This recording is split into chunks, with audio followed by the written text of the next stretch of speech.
Des locaux flambant neufs. À Amiens, l'îlot accueille des personnes en grande détresse, notamment d'anciens prisonniers. Il y a aussi des familles. Ces bâtiments ont été remis aux normes. 69 places sont disponibles. Ceux qui y vivent se sont confiés à Émilie Monchot et Laurent Pénichou. La petite vaisselle du matin. Ça fait 7 mois que Jennifer habite dans ce studio.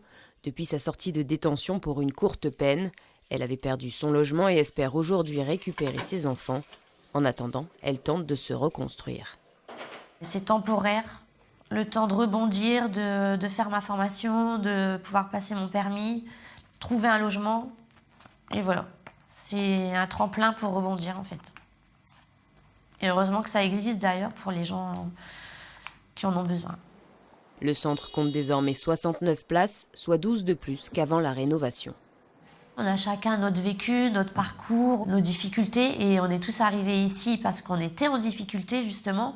Et le but, c'est de repartir sur de bonnes bases.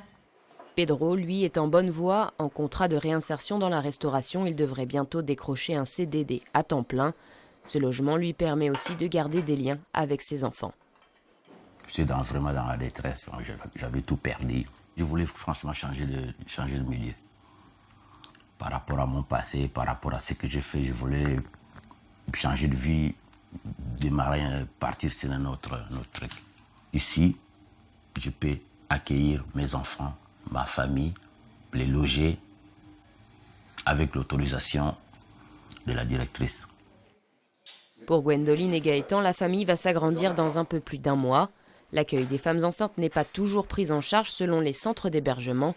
Après une période à la rue, le couple a dû trouver une solution. L'association Lilo a pu leur venir en aide.